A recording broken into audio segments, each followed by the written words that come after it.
The other day I did a little short exercise about if you knew whether your third eye is open. Sometimes it can be fully open, sometimes it can be closed, half open, it's not open all the time. Sometimes it's a blinking, you're kind of fearful. And then somebody asked the question after I did that, what do you do if your third eye is open? Then what do you do with it? It's your instinct, it's your knowing that some path for you is a good way for you to go, or it's not. Now, the more and more you practice meditation, the more you are aware of your surroundings, the more your third eye is open. So then you are kind of living constantly knowing that some direction is not going to work out in your benefit and another direction is going to work out in your benefit. It's like this flow. You just flow through everything rather than making it difficult for yourself. So, like an example, so yesterday in Australia, there was a guy on a plane who had a backpack on, strapped to himself, and he was causing a ruckus and said that he had a bomb on. He was carrying a bomb, which then, the plane had to come back. How many of those people that were about to board that plane, not knowing, this already happened when it was in flight, but how many people who were going to board that flight had an instinct in the morning that maybe I shouldn't be on this flight, something doesn't feel right, that kind of knowing? Or did none of them have that? So I don't know how many passengers are on a flight. Let's say there was 80 people or even more. What if none of them had any kind of instinct or any kind of clue? That kind of means that they're not operating of an awareness. They're not using that third eye intuition to guide them. They're just going about their life and go, whatever happens, happens, which is fine. But would you rather listen to your instinct first and trust what it's showing you so that you don't end up in situations? Have you ever met somebody and the very first time you ever met them, you thought to yourself, I don't think I can trust this person. There's just something about them. Yet you don't act on that, right? Because you're not sure, is this my imagination? Oh, is this just me? Maybe they've just got a different personality to me, and so, I'll just give them the benefit of the doubt and get to know them anyway. But as time has gone on and you got to know them, and maybe you even got into some form of relationship with them, maybe it was a friendship, maybe it was a romantic relationship, maybe a business type relationship, maybe you went ahead and then you got burnt. And then when you've got burnt and you've realized and you've gone, oh my goodness, look what happened to me. Now I'm going through this. When you look back, you can see it's like saying to someone, you can see the red flags after you've been through something, but you can't see it when you're going through it. Well, that's what the third eye would do. The third eye is like showing you the red flags straight up. But what happens is a lot of the time,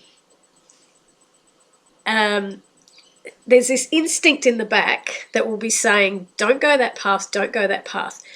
But then there's this other part of you that says, but if I go down that path, I'm going to learn something about myself. So in a way, you're kind of trying to work out, should I go and learn the lesson, or is, this really going to hurt me? Because I know there's a different kind of feeling for me anyway. If I know someone is dangerous, so let's say I was going on dates, right? I was out there and I was just going on dates.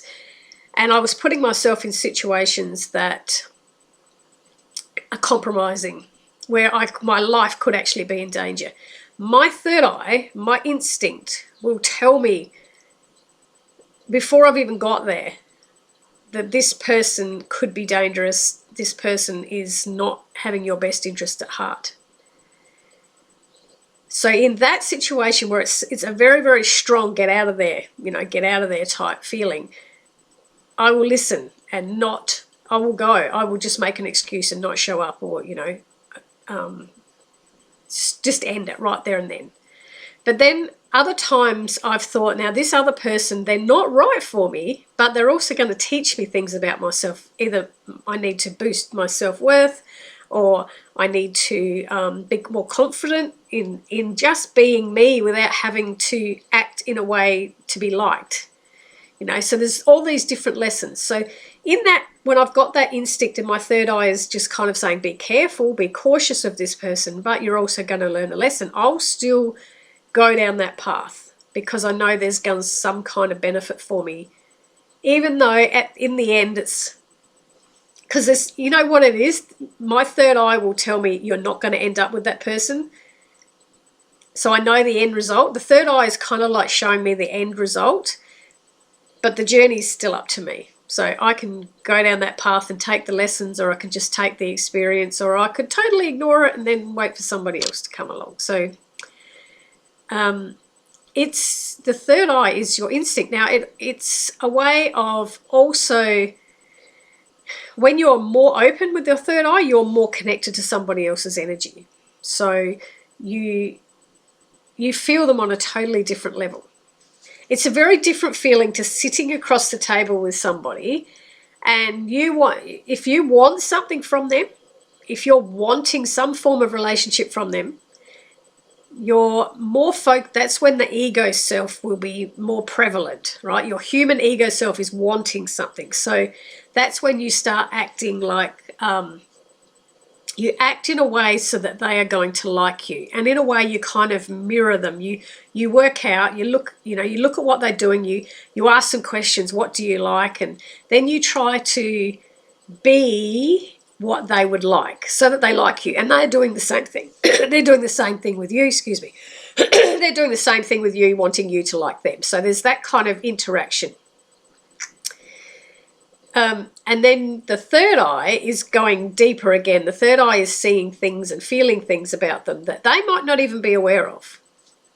Like, I remember going on a date with a guy, and it was going for a long time before we actually met up with each other. We were texting each other, and in texts he was quite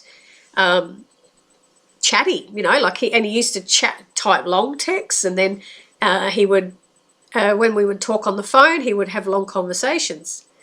The whole time he never mentioned his ex-partner, which is fine, because that's probably not a good thing when you're trying to influence somebody new in your life. You don't talk about your ex-partner.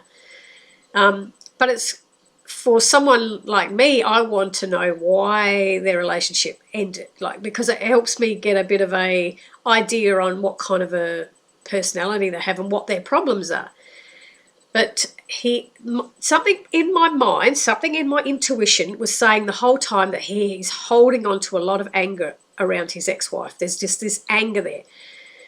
And it took, we were probably 4 months. We were texting every day, making phone calls every day. No mention about, everything was just light Mary, what did you do with your day kind of thing. Then we actually met up with one another and went to the movies. We went out for dinner. We went to the movies, and after the movie finished, we went to have coffee. And it was when we were sitting having coffee, there is something about my energy that kind of, I don't know what it is, but it makes people open up. And all of a sudden, all this came out about his ex-wife, and he's, been restricted from seeing his daughter, and all this anger, this anger, that he had not shown me any of this in the previous months that we've been talking, and all this anger started coming up about the ex-wife. And that's when it was like my intuition was like, see, you knew. All along, you knew this was hiding there under the surface. You're just waiting for it to come up. So that's my third eye just telling me. It's like it's telling me, just wait, because it's going to come to the surface. It's like the outcome. The third eye keeps giving me an outcome. It doesn't give me the journey along the way. So it doesn't tell me all this stuff that's going to happen. It tells me that there's going to be a point where they're going to open up and really show themselves. And you won't end up with them. And I already know that. I know that, what's going to happen over here when I'm still over here. But I still choose to go that way to get there.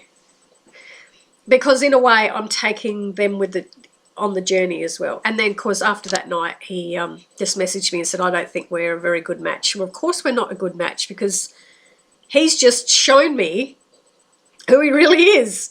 And he's probably, you know, how people think, he's probably thinking she's not going to want anything to do with me because she sees how much of a anger I hang on to, and I can't process emotions. And yeah, so anyway, it doesn't matter. Like, it doesn't matter that it ended. I'm not sort of fussed about things like that. But it's more about trusting your intuition, which is your third eye. When it's fully open, you just know stuff. Like, even watching television, and someone might go missing on television, and your third eye instinct will all of a sudden say, they're alive. I know they're alive. They're safe. They're going to be found. Or you get an instant they've gone. But a lot of people kind of confuse it with their imagination. They're not sure whether they need proof. You know, that's where the proof comes in. When you use your third eye and your intuition, and you come to a conclusion, and then you get proof either way. If it's proof that matched your conclusion, that gives you the confidence to trust in yourself. But if it was nothing to do with it, that can actually work the other way. And then you go, well, I'm not very good at this. But it's just practice. As I always say, it's practice, and using it more often. Because I think the third eye, because we know, we say the third eye is here, but it's actually, if you put your finger on where your fontanelle was when you were born, where that hole is, that soft spot in your skull, and you put it there, and you go down that way and through that way, it meets in the middle of the brain, and that's actually where it is. It's in the middle of the brain, and it's the part of our brain that is knowing, higher consciousness, intuition. But we don't tend to tap into it much, because the frontal lobes of the brain is where you make your decisions. That's where most of us are operating. You know, we're operating day to day, thinking from the frontal lobes. We're not going past that and further into the brain. And a scientist was saying the other day that the frontal lobes of the brain are not fully mature until we are 30 years of age. So think of all the decisions that you made before you were 30, where you weren't fully matured, that your whole decision-making process was not fully matured, yet you were still making decisions that were lifelong decisions, really. So that was interesting. But yeah, it's up to us. We have it there. It's like, to me, it's like a gift. You know, it's sitting there to be used, but we have the free will whether we can use it or not. That is choice. So doesn't matter if your third eye is not open and you don't want to work on opening it, and you don't want to use intuition, and you want to just keep living your life the same you always have. Go with it, because some people are quite, you know, they think, I'm just lucky, I'm just land in the right spot. Because they're not fighting against stuff. In a way that they are actually using their intuition, because they're just going with the flow. Abraham Hicks, Esther Hicks, she has a beautiful analogy about swimming upstream. If you visualize a stream, right, and the water is going that way, the water is just flowing downstream, everything's flowing with it, right? But a lot of times people will see something up here and they think they have to have it, and so they start swimming because it's up here, right? And it's a struggle, because they go up a bit, they get knocked back. They go up a bit further, they get knocked. They're just taking forever to get to this thing up here. But what they're supposed to have, if they just let go and went with the flow, it's actually waiting for them down there. But the thing is, there's a fear. If they're doing this, if they're going that way, they feel like they're controlling the situation. If they go with the flow and go that way, they don't feel like they're controlling it. It feels like something else is controlling them.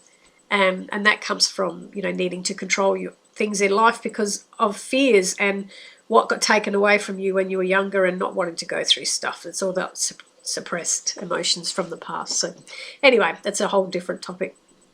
But yeah, I love using my third eye. It makes my life very easy, and I can see stuff before it's coming. I know when to get on a plane and when not to, and when to take a certain... I've gotten a car and thought, no, I won't. I'll just wait. And I've waited 10 minutes, and then missed an accident, you know. It's helpful when you just sort of go with the flow and listen to your intuition. So yeah, there you go. Hope everyone has a lovely day.